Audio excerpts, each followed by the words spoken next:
Okay. Hello, are we live? Um, Sorry about that, folks. One of the s- hold on. Okay, now we're back. Now we're back. Okay, cool. First of all, I don't. I this is a fairly kind of late impromptu thing, so I don't really expect um kind of much interest or anything like that. And the topic itself is kind of relatively kind of obscure. Well, it's not obscure, but I'm basically talking about a TV show which hasn't been live, or which basically finished up, you know, uh 7, 8 years ago. But we'll talk about that in bigger detail. So anyway, I'm going off point here, and yeah, just bear with me kind of 1 second here. I just need to change one thing. And okay, cool. Okay, we'll launch into it now. And um if there's anyone there watching, if you're available to kind of just put a kind of a quick 5 by 5 or whatever, if that my sound is coming in, that would be good. But anyway, launch into this. So yeah, this is just a kind of a quick stream that I've wanted to do or talk about, and it's one of the few chances I've have to kind of get these kind of streams. 5 by 5, perfect. Thank you very much. Um, but it's basically a combination of different things and different points that people have been kind of discussing and talking about recently. One of them was the fact that, like, um, basically, Gerard Murphy, he put out a tweet that kind of has gone viral or semi-viral. This whole thing about, like, can we conclude now that, like, would would def with certainty, right, that the 80s were better in pretty much every way than now, right? So that was kind of one thing. And then another thing as well that kind of got me kind of interested or wanting to talk about this was, there has been this Twitter account. If you type in Gaelic Revival, you'll get it. And he's been posting out, like, clips of the TV show The Hardy Bucks. So before we kind of get into that, what is The Hardy Bucks for anyone who doesn't know, right? So The Hardy Bucks is a comedy series that started off as basically like a set of kind of skits that were put on YouTube. That lasted from 2007 to 2011. And from 2011 onwards, RTE picked it up as a kind of a proper, full blown, will produce it as kind of a comedy series, right? And they put together a number of series after that. So there was 4 seasons: 2010, 2011, 2015, and 2018. And watching these old clips kind of got me kind of going, okay, well, it's been a while since I watched these. So over the past few days, I've kind of gone on a bit of a binge. I've watched a lot of this stuff. I've watched the Hardy Bucks film, and um, there's a lot to unpack here. I think in certain ways, like, it's a very, very underrated show. I think there's a lot going on in it. I think there's a lot that's good about it. And I think it deals with certain things that you don't really see anyone talk about anymore, or anyone has tried to talk about for, well, at all, really. So what I mean by that is, um, if anyone's kind of been following here, or kind of just following some of the things I've written or talked about before, I've talked about the fact that, like, one of the strange things, and this goes back to the kind of 1980s point, that kind of was brought up as a result of Gerard Murphy's tweet, right?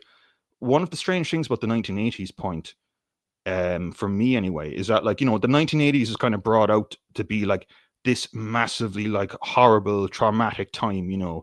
Killian Murphy, Small Things Like These, all of this kind of stuff. Like, it was supposed to be the most awful time and the most terrible time. And I'm not, by the way, I'm not discounting that, like, bad things you know didn't happen. I'm not saying the 80s was kind of like, a lovely place to be in every single way. I'm not saying that at all.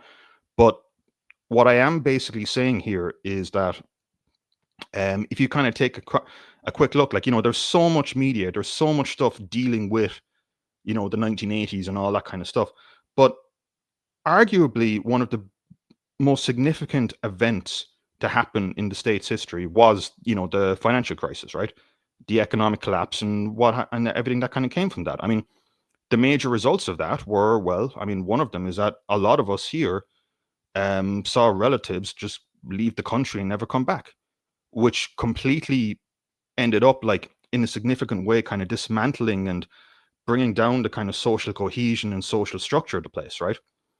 Among other things. And, and then we got into like, I'm not going to talk about it as much here, but like, you had the citizens' assemblies and Chuck Feeney and the Constitutional Convention stuff in 2012, whereby a lot of stuff was tried to kind of was pushed down on the Irish public, basically.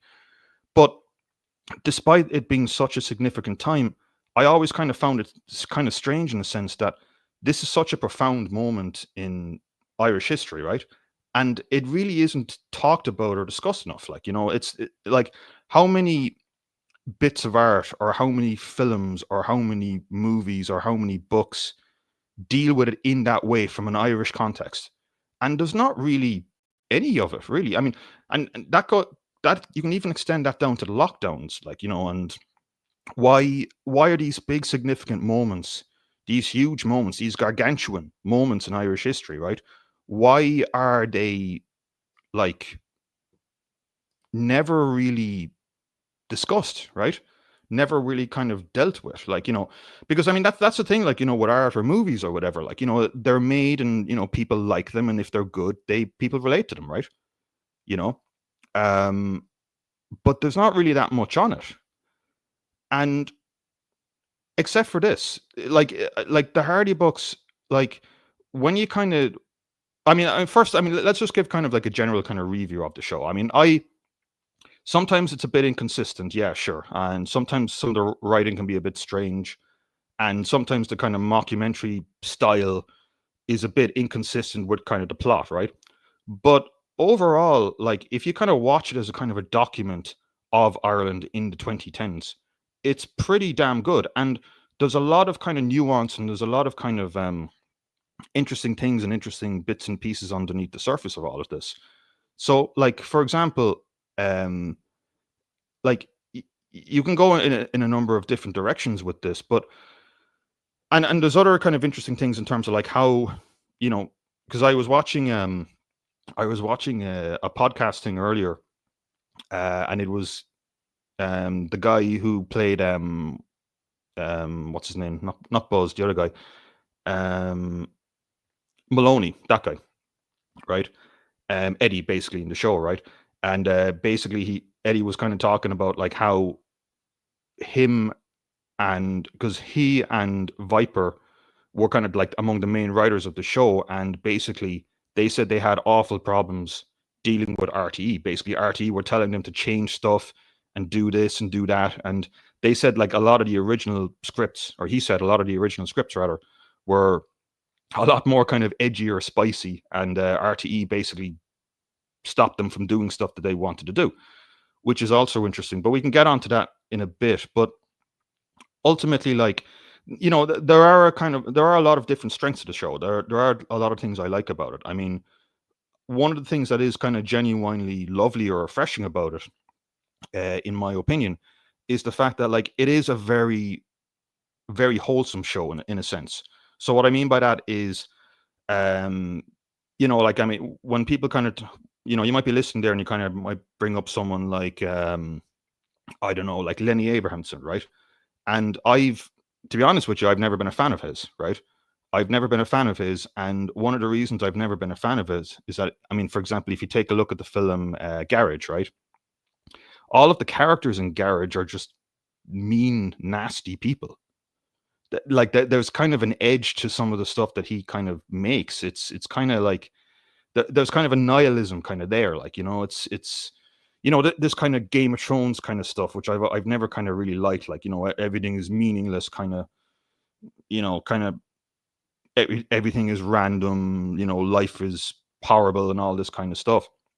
Whereas in something like the Hardy books, like the characters, like you can tell that with the characters and with the writing, like there's a genuine kind of like respect, for the people and for the characters and for the kind of like for the setting, like for Castletown in general, which is, like with all that kind of stuff, I just think that's like really refreshing, to be honest with you. It's something you genuinely don't really see that much these days. Um, that's one thing, but the other thing too is, it's taken me about 10 or 11 minutes to get to this kind of point, but like, if you kind of break it down, um, it basically is a good representation of like what was going on and what is still going on in Irish rural towns. And if you kind of like dig into it, because like, yeah, it is a comedy show and all this kind of mad stuff kind of happens and whatnot. But if you kind of like dig into it a bit, like, and just kind of think about like how people are talking about things and how people mention things, it is a much darker show and there's a lot more going on. So for example, like here's one. And one of the things with it as well is that it never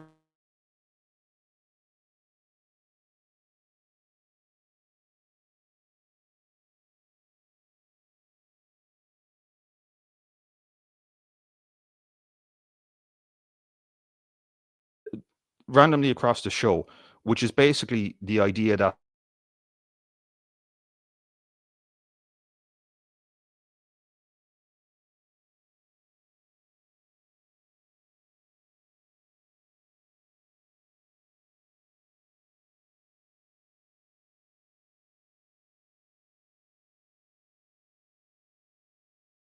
where Viper is in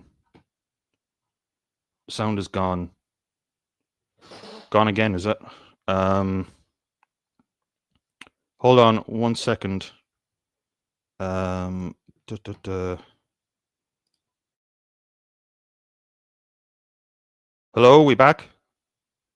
Gone again. Sound is back, gone again. Okay, it's back. Sorry about that. Kind of technical difficulties. This is the first time. Well, I like this StreamYards thing. So, but anyway, I'll just kind of reverse back a bit. So ultimately, what I was kind of saying with is that like there's a lot of kind of seemingly throwaway lines where the characters will talk about what's going on with distant people or their friends or what's going on in Castletown on the whole. But when you kind of think about these lines, there's a lot more going on with them, and even the context of everything that's going on around it. So, for example, in the second season, right, there is a bit where Francis Higgins, the Viper character, is basically he's in a chipper, and the person at the counter basically just says, "Ah, sure, it's fierce quiet, like town is fierce quiet," and then you just see this kind of look of sadness on Viper, and he just kind of goes, "Yeah, it is," and then you kind of think about, well, why does this line, "Ah, sure, town is fierce quiet, town is much more quiet than usual," why is that kind of coming up again and again and again, right? And the reason being is that like you know all the young people are leaving. I mean, that's another comment as well, like Buzz already will kind of just make jokes about like where all the women are gone, like all the women are gone to Dublin, you know and you see that within the context of the show, that the people that are just left tend to be kind of more older, established boomer types, or just these these guys, right? And when you kind of drill into their lives, I mean, like, do they have any families? Do they have their own house?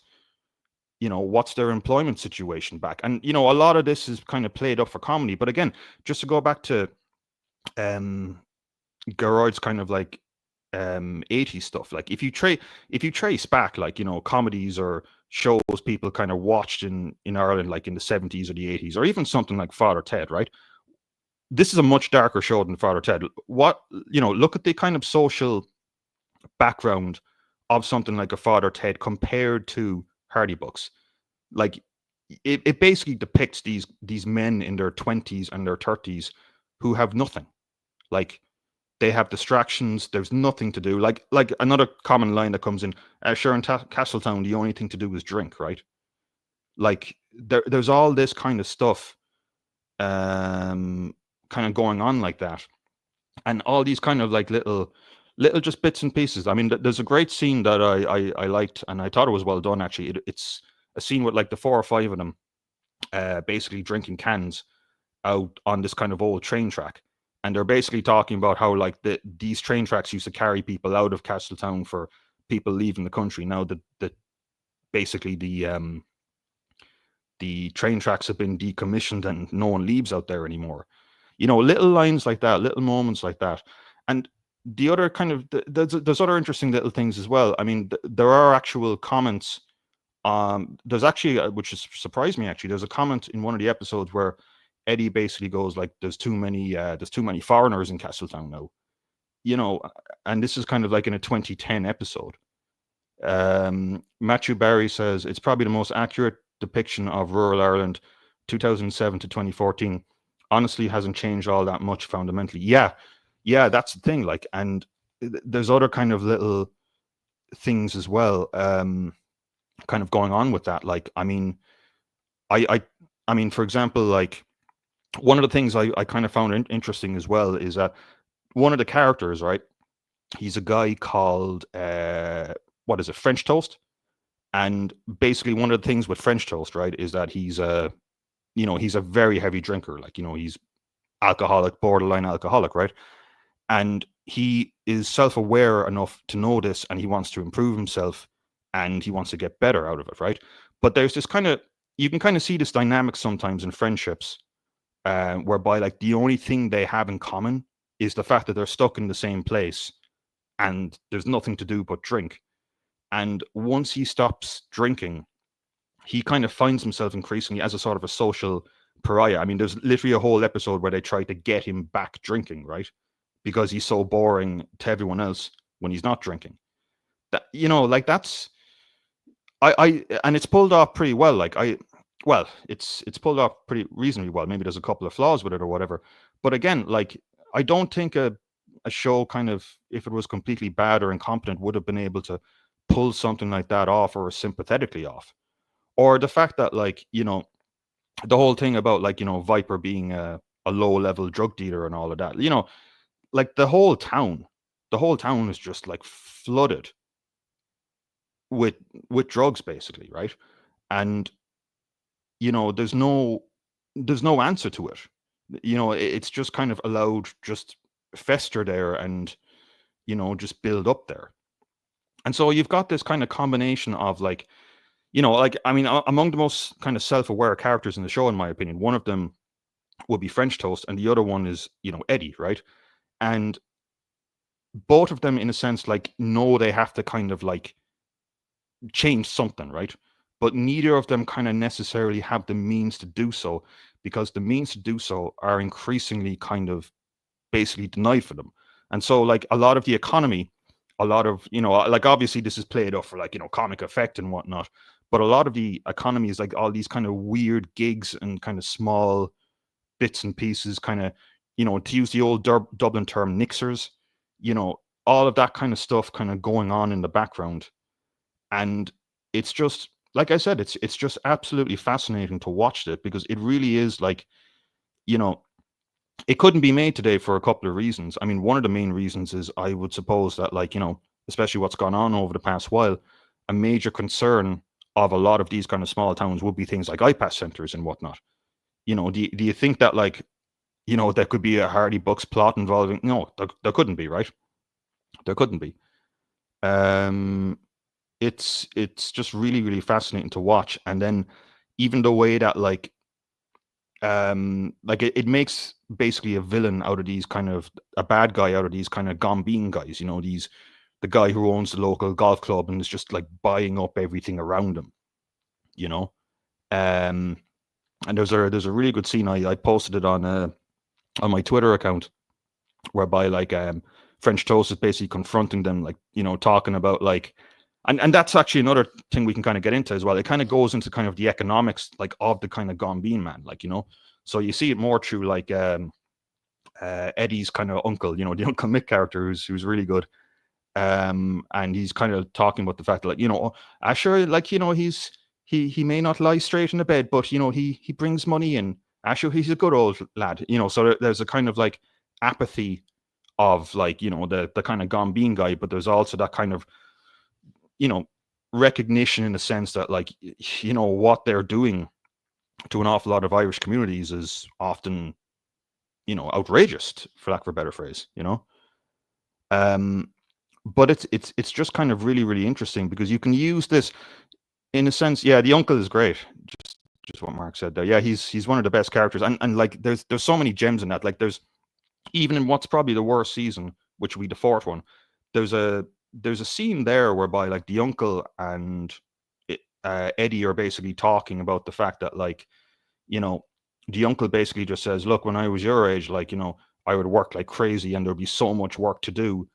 And once I got to Saturday, like I would just be in the pub with my friends and it was wonderful.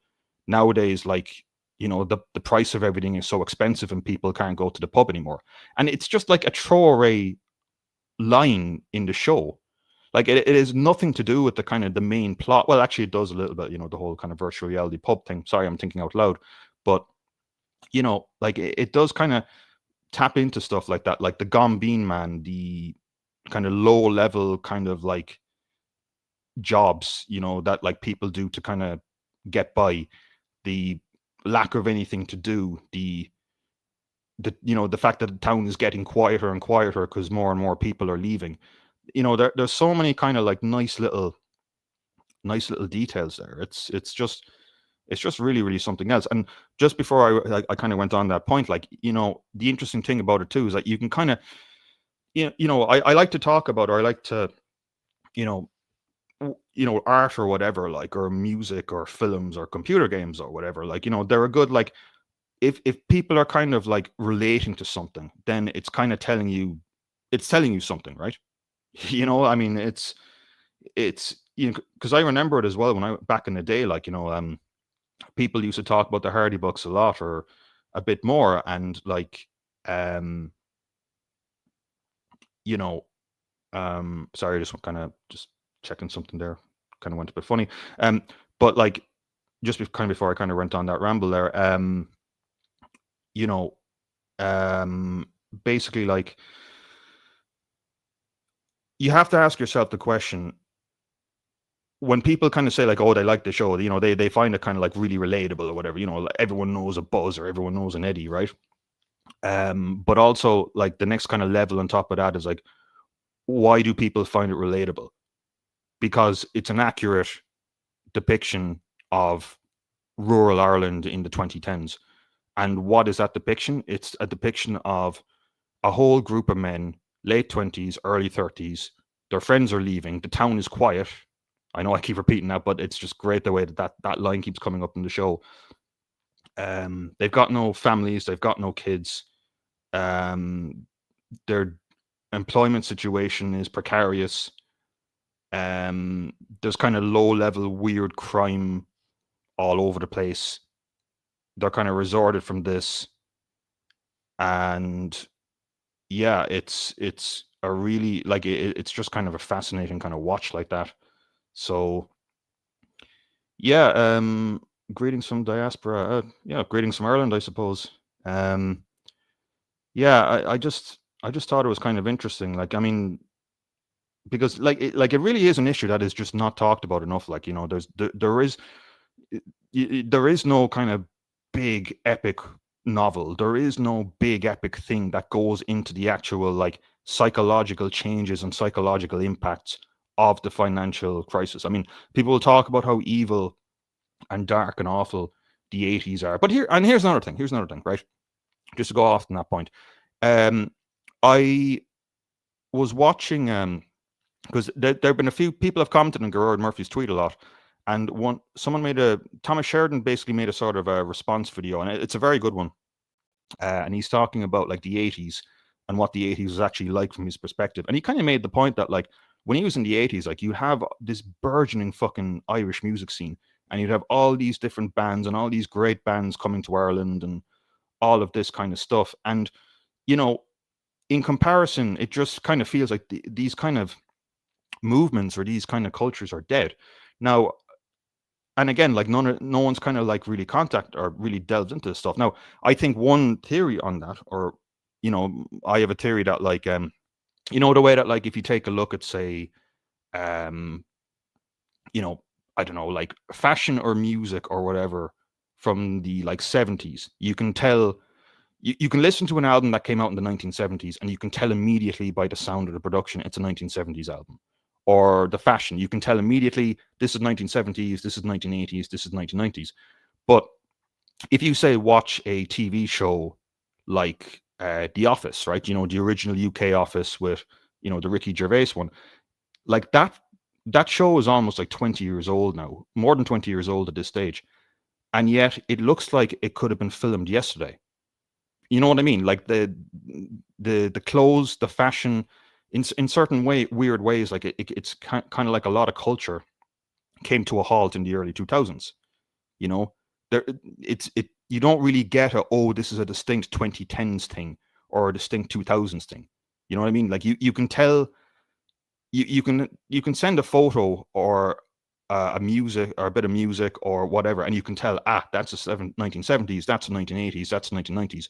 But that starts to kind of degrade once you get into kind of the 2000s. I mean, one of my theories for that is the fact that, like, basically, that stuff is driven by young people, right? And as your society gets older and older, and as the birth rate has gone down, because there's more old people in your society and there's less young people, the incentive to kind of like experiment or create new things or whatever kind of drops off. People become less interested in it because I think as you get older and older, you become more set in your ways. So that's kind of maybe one thing kind of feeding into this. But the other thing too, and I can't, no, I didn't mention this earlier, but one of the things with the actual like fallout from the economic collapse in 2008 was the fact that, like, I crunched numbers on this, like between 2010 and 2022, 135,000 Irish people left.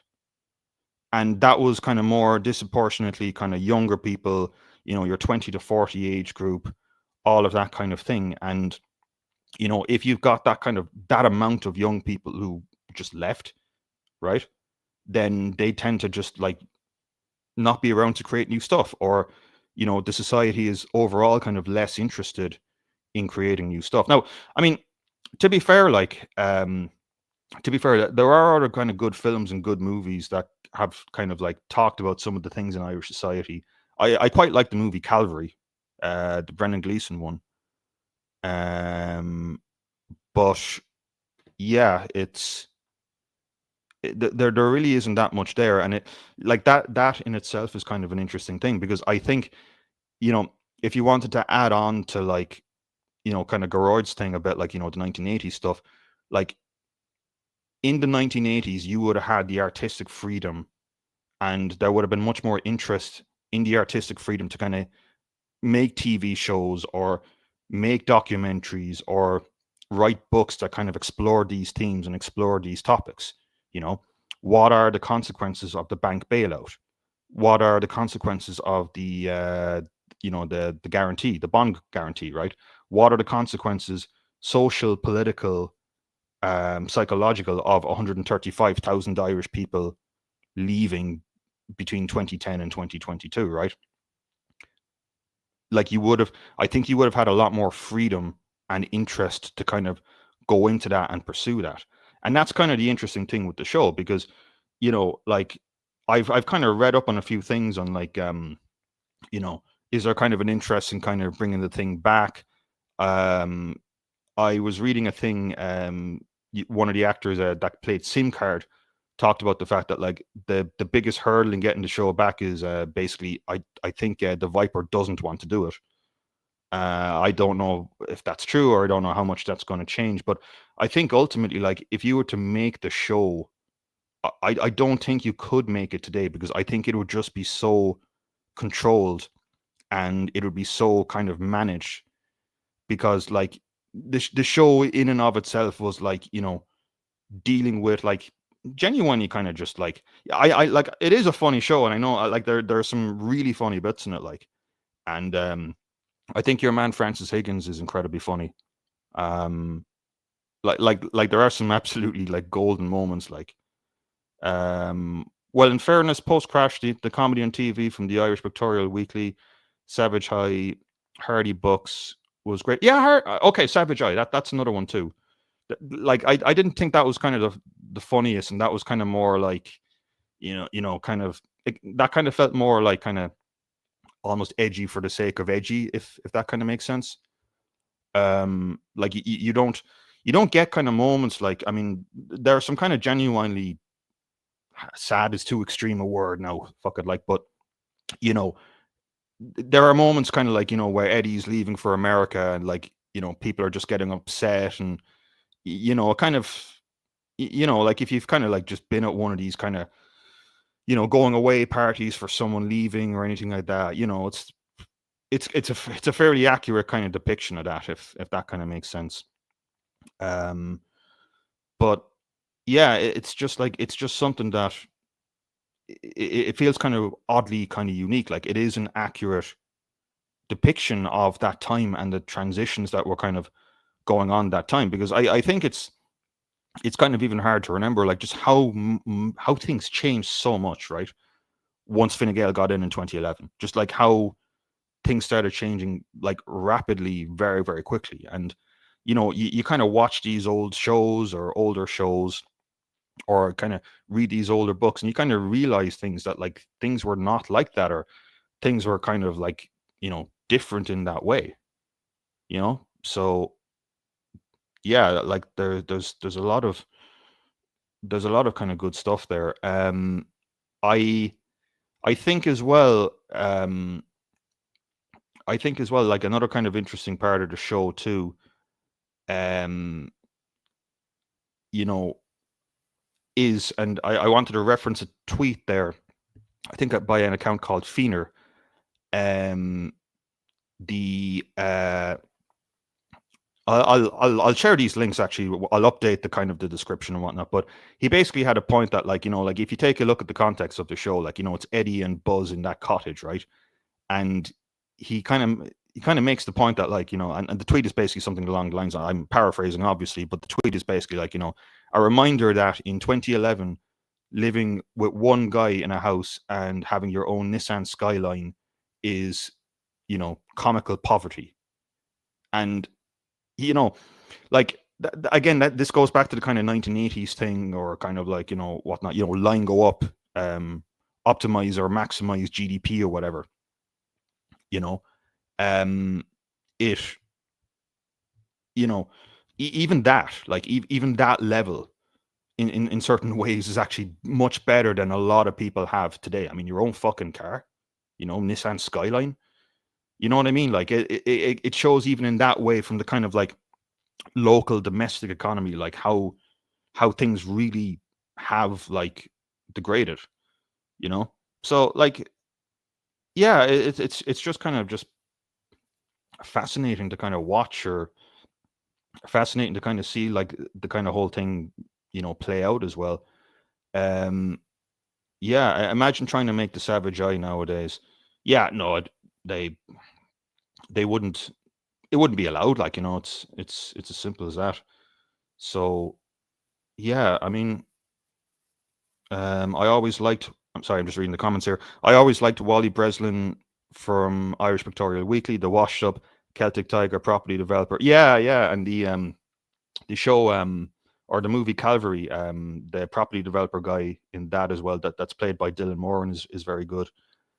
Um, but yeah, it's just, I don't know. I suppose I'm kind of just rambling at this stage. I mean, the live stream ultimately was just kind of a way to test out a few things, but also kind of talk about this, because it's just kind of something that's interested me.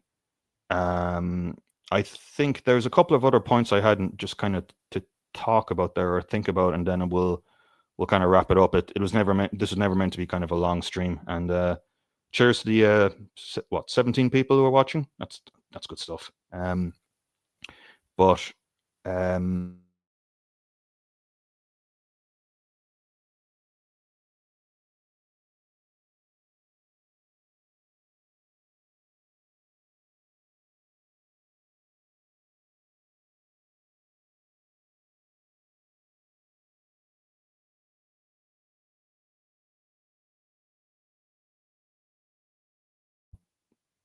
people in the show kind of find themselves. I mean, that's also kind of another kind of interesting thing. Like there's this whole thing, even like with French toast, right?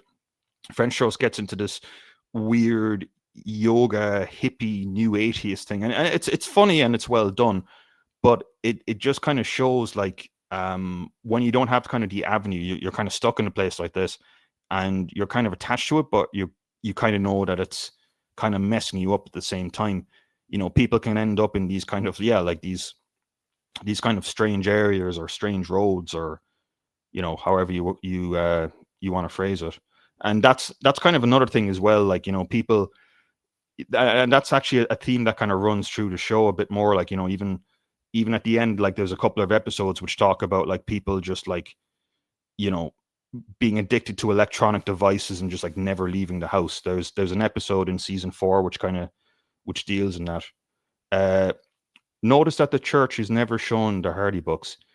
Well, there is actually a moment in the Hardy Books movie where towards the end of it, Buzz and Eddie, no, not Buzz and Eddie, Buzz and French, no, sorry, Eddie and French Toast end up in a church.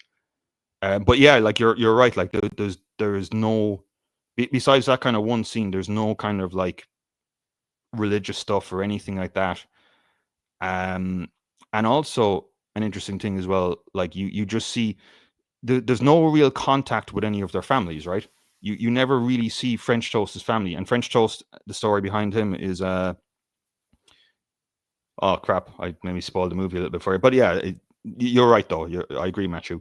But like that's another thing as well. You see, like all of the main characters, whether it's Viper, whether it's Eddie, whether it's Buzz, all of them have kind of a distant relationship, really, with kind of even boomers or with their parents in general. The only exception to this, to some degree, is Eddie and Uncle Mick. But even that one is kind of like, you know, that one is kind of strange in a way. Like, you stuff like, oh yeah, I keep hiring Eddie and he keeps getting fired, or I gave Eddie like, there's an episode like, where he entrusts Eddie with the farm and Eddie kind of just, screws it up, like, but so like I said, like if you watch it as kind of a comedy, it's kind of good but inconsistent. Although there are some really funny bits here. I'm not going to butcher them by kind of like talking about them. That's kind of, well, you know yourself. But like if you kind of watch it just as kind of a genuine document or account on what Ireland is and what Ireland was like and what it's like to be in these rural towns, and the kind of like, the social decline, you can kind of see it. And the whole show, whether it kind of knows it or not, is kind of built around that social decline. You know, um, like I don't know, you can't come away from that show watching it thinking like, oh, things are okay, because things are not okay. You know, and if that show, the reason that show was so popular ultimately was because it struck a chord with a lot of people, that yeah, this is how things are. And when you kind of drill into that, no, the foundations, a lot of the foundations simply don't look good. And even kind of back to the 1980s kind of thing that Geroyd was talking about, because I was listening to a stream he did yesterday, and he made the point that, like, um that, like, unlike then, like, there was kind of like an uptick, right? There was an uptick that was kind of like coming back out of the, we got into the 90s, and then, the multinationals started coming in, and the 90s, yeah, geez, the 90s were interesting. The 90s were maybe one of the few times when we actually did have a proper economy, right?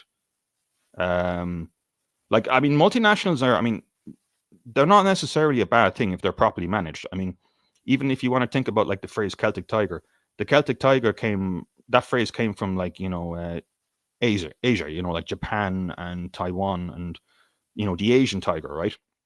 And what Japan did, for example, they basically took in a lot of multinationals, trained up their own people, built up their own companies, and gradually learned the skills themselves. And, perfect.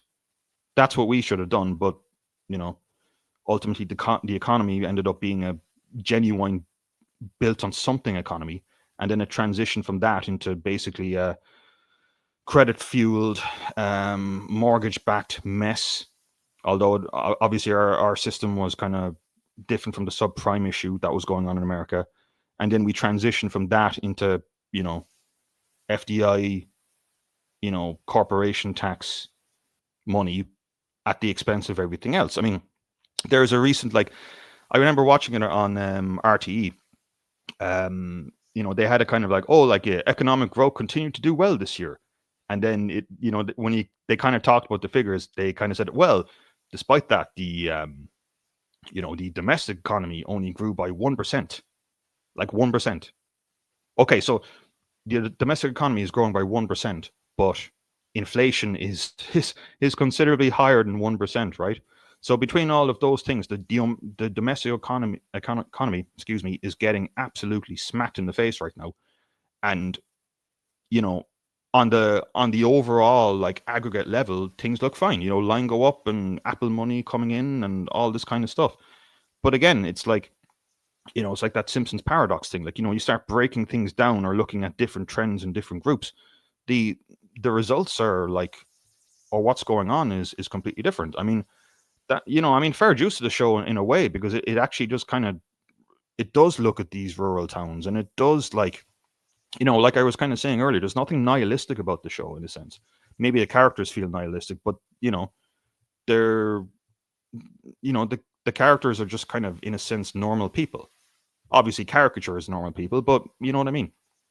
uh Childhood in Western Ireland in the 90s was savage, awesome.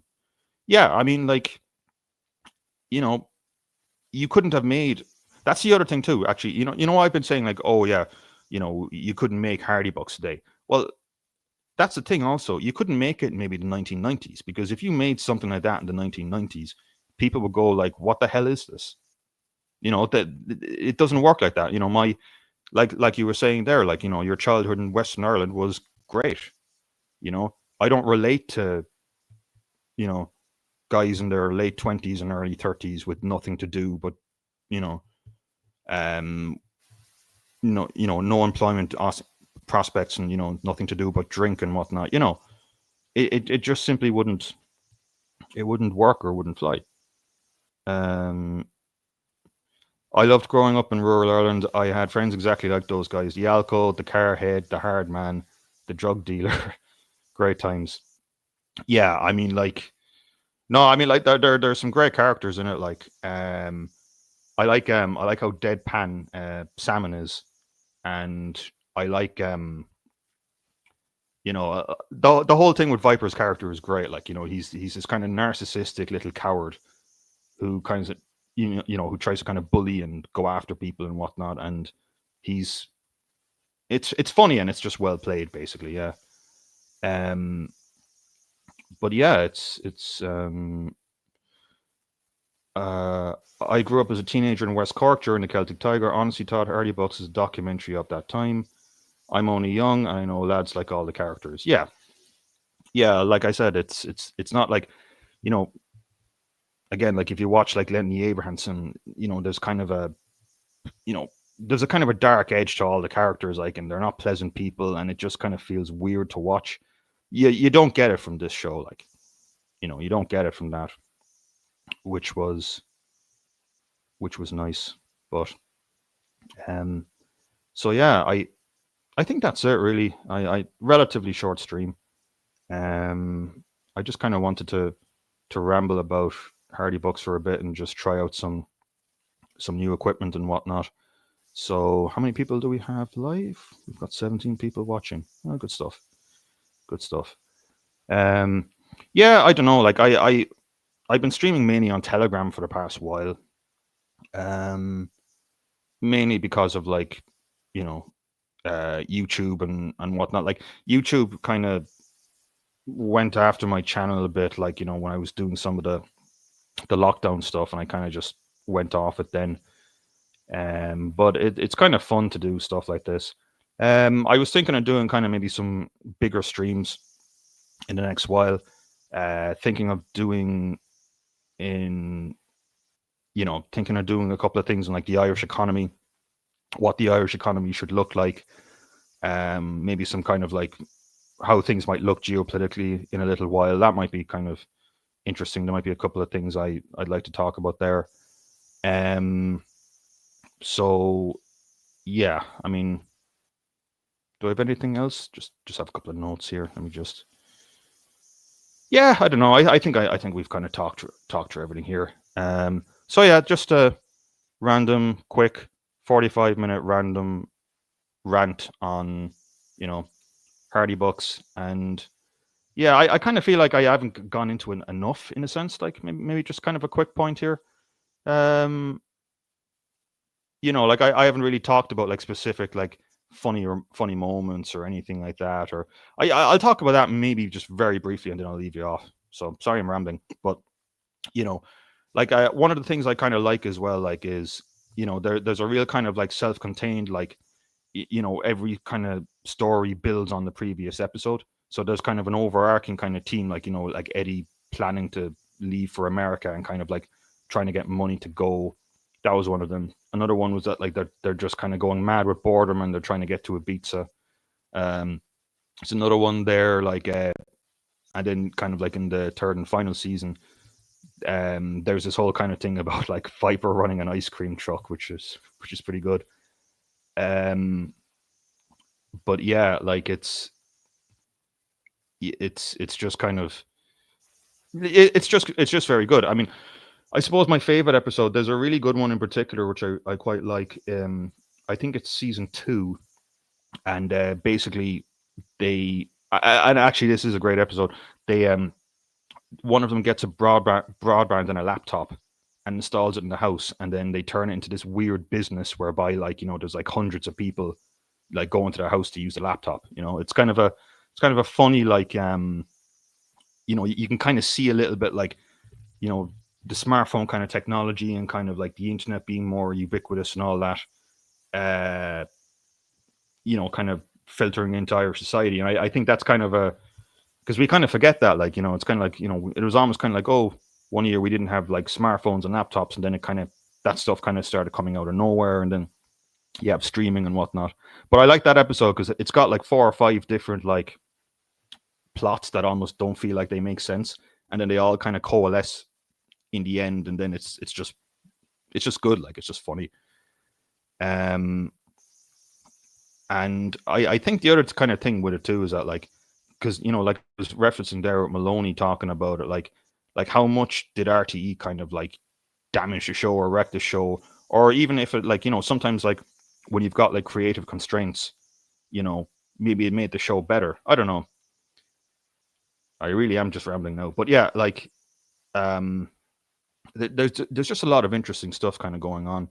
I thought one thing actually which is quite interesting is that there's actually a and I wonder about like what the Hardy books kind of think about this kind of stuff, because one of the seasons, right, was set in 2015, and 2015 was the gay marriage referendum, and there's a plot in one of the episodes about gay marriage, but it's not your kind of like, it's not what you would expect. It's basically a scam that's run by basically one of the main characters marries a guy in kind of like as a result of gay marriage because he wants to gain $3,000 in money for an asylum seeker essentially to stay here. So it's kind of like, again, like there's little kind of moments like that which not only kind of just it just feels out of place. Like it just feels kind of weird that like during that time we had Leo Varadkar and the referendums and feeling good, and then all the slogans and Chuck Feeney and love is love and all this kind of stuff, and then you just get this kind of random show which kind of got into RTE, and then it just has kind of a moment like that where it's just like, no, this is potentially being used and it's a plot point for people to make money off it. So I thought that was kind of very interesting as well. Anyway, no, I really am rambling. It's a good show. Give it a watch. It's definitely better than I remembered it. It almost kind of feels weird talking because I think a lot of people don't thought it was kind of mediocre, didn't like it. And yeah, it's not a classic, it's not amazing or anything like that, but it's still pretty damn good. And yeah, I had fun watching it, and it's a good picture of a lot of Irish rural towns and what they're like, and where things might be going in the future. And it'd be interesting to see if they could bring it back. I don't think they could, even if they wanted to. But yeah. All right, cool. Excuse me. Thank you very much. Thanks to all 15 of you who are listening. We will shut it down here. Have a good night, and I will speak to you later on. So, all right. See you now. Bye.